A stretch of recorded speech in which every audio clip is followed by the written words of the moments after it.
welcome back to my YouTube channel. Di video kali ini, aku bakal bahas fakta-fakta dari isu mengenai aplikasi Zoom. Dimana aplikasi ini tuh sekarang lagi booming banget guys. Karena dengan berkembangnya kebijakan physical distancing setelah pasca pandemi COVID-19 ini, banyak aplikasi yang bermunculan. Nah, salah satunya ini adalah aplikasi Zoom guys. Nah, aplikasi ini banyak digunakan oleh orang-orang untuk menunjang aktivitas work from home, dimana agar studi dan pekerjaan mereka tuh tetap bisa berjalan, tetap bisa produktif walaupun secara online gitu guys. Nah, aplikasi Zoom juga banyak dipakai oleh instansi perusahaan ataupun pendidikan guys. Karena lewat aplikasi ini kita tuh bisa melakukan rapat atau belajar secara online baik melalui smartphone maupun komputer gitu guys. Tapi sayangnya beberapa saat terakhir ini aplikasi Zoom ditimpa kabar tentang keamanan yang cukup serius guys. Karena konon aplikasi ini tuh bisa menyadap informasi kita dan mengirimkannya ke Tiongkok. Tapi tentang bener atau enggaknya dari isu si aplikasi ini, kita bakal bahas sekarang kalau gitu, check it out! Nah, fakta yang pertama bahwa aplikasi Zoom ini sudah dipakai jutaan orang di dunia guys. Nah, aplikasi Zoom ini dirilis pada tahun 2011, tapi baru booming pas tahun 2020 bertepatan dengan pandemi COVID-19. Nah, saat ini sendiri, si aplikasi Zoom ini mengklaim bahwa sudah dipakai oleh 200 juta pengguna guys. Dan juga sudah banyak yang melaksanakan meeting. Totalnya ada 100 juta meeting setiap harinya. Nah, nggak hanya itu aja guys. Satu kali meeting, aplikasi ini tuh bisa menampung sebanyak 100 peserta sekaligus. Jadi nggak kebayangkan betapa besar dan banyaknya kapasitas yang ditampung oleh aplikasi ini. Nah, yang kedua, isu keamanan mulai banyak dibahas secara serius guys. Dimana aplikasi ini kan sudah menampung banyak banget pengguna ya. Jadi isu keamanan tuh paling penting gitu. Nah, itu tuh jadi topik bersama gitu tentang isu keamanan. Karena beberapa cyber baik dari luar maupun dari dalam negeri mulai mempertanyakan tentang keamanan aplikasi Zoom ini guys. Nah, salah satunya mempermasalahkan tentang kenapa aplikasi Zoom ini tidak menggunakan atau tidak memiliki enkripsi end-to-end, layaknya aplikasi chatting di Android yang paling aman sejauh ini guys. Nah, karena dalam kasus ini Zoom ini tuh menyimpan enkripsinya dalam servernya sendiri guys. Jadi secara teknis aplikasi Zoom ini tuh bisa membuka informasi atau melihat isi dari komunikasi si pengguna Zoom ini guys. Nah, yang ketiga ada isu mengenai data pengguna ini kemudian dikirim ke Tiongkok. Nah, salah satu topik serius mengenai aplikasi Zoom Cloud Meetings ini adalah temuan mengejutkan dari Citizen Claim bahwa Zoom telah membuat rute informasi dari Amerika Serikat yang kemudian ditransfer ke situs informasi Tiongkok. Nah, para peneliti juga mengumumkan selama mereka melakukan uji coba melalui video konferensi dari Amerika ke Kanada, enkripsi dan kunci dekripsi ini dialihkan melalui transport layer security dari server Zoom yang terletak di Tiongkok. Nah, jadi nggak heran ya guys kalau para peneliti dan pengguna itu menyatakan kekecewaannya.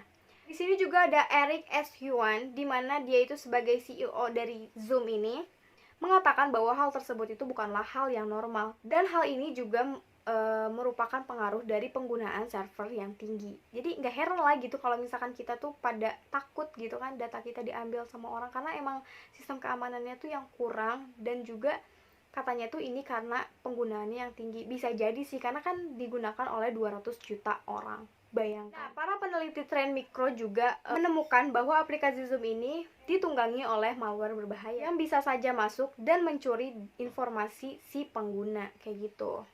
Nah, nggak hanya itu, ada kemungkinan malware berbahaya ini bakal mempengaruhi komputer kita sehingga bakal membuat error ataupun ngehang guys.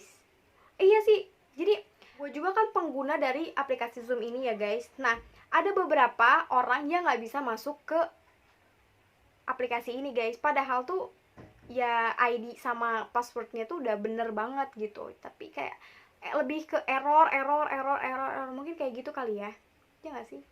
Nah, maka dari itu guys, untuk menghindari hal-hal yang tidak diinginkan ini, kita bisa mendownload aplikasi antivirus terbaik untuk komputer ataupun smartphone kita. Jadi kita tuh nggak bakalan kena dari dampak ini, atau mungkin kayak data-data kita tuh enggaknya aman lah gitu, meskipun berapa persen gitu ya nggak sih. Selanjutnya ada isu ancaman dari Zoom bombing. Jadi nggak cuma pakar cyber aja guys yang ikut berbicara, tapi FBI juga ikut berkomentar mengenai aplikasi ini. Dan mereka juga mengatakan bahwa ada fenomena Zoom bombing di mana para peretas atau para hacker itu bisa menyusup ke dalam video conference yang kita lakukan, dan ini tuh bisa terjadi dimanapun. Nah, nggak cuma hanya itu guys, mereka juga bisa melakukan berbagai macam keonaran, dari mulai meneriaki cercaan, mengirimkan ancaman yang bernada rasial, hingga mengirimkan konten-konten porno. Kenapa hal ini bisa terjadi? Karena aplikasi Zoom ini tuh dibuat dengan URL berbasis nomor pendek, dimana sayangnya tuh hal ini tuh gampang banget buat dibuat ataupun ditebak sama hacker ataupun peretas kayak gitu.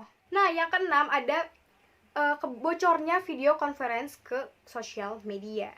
Karena beberapa waktu lalu itu ada sempat viral mengenai temuan dari The Washington Post, di mana di situ tuh terdapat ribuan video conference yang dari aplikasi Zoom yang bocor ke publik.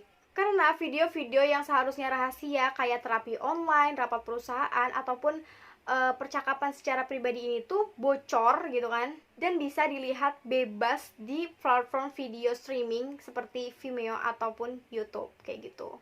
Nah, konon hal ini tuh bisa terjadi karena aplikasi Zoom ini tuh menamai setiap rekamannya itu dengan nama yang identik dan disimpan dengan tanpa pengaman, tanpa password di sistem cloud Amazon Web Service. Nah, hal inilah yang bisa membuat orang-orang itu menemukan rekaman video ini lewat pencarian search engine dengan mudah. Bahkan hacker atau peretas pun bisa dengan mudah mendapatkan ini. Yang ketujuh, komitmen Zoom tentang memperbaiki keamanan dari aplikasi ini.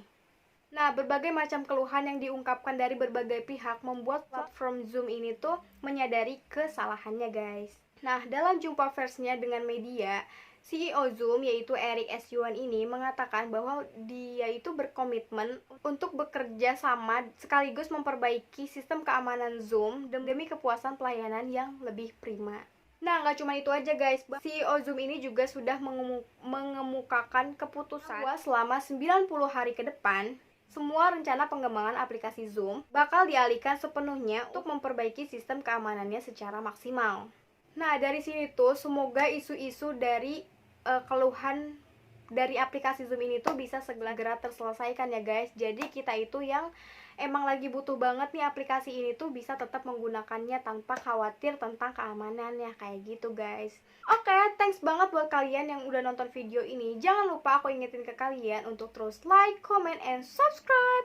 Dan jangan lupa di share ke teman-teman kalian biar teman-teman kalian tuh bisa tahu tentang fakta-fakta dari isu-isu aplikasi Zoom ini guys.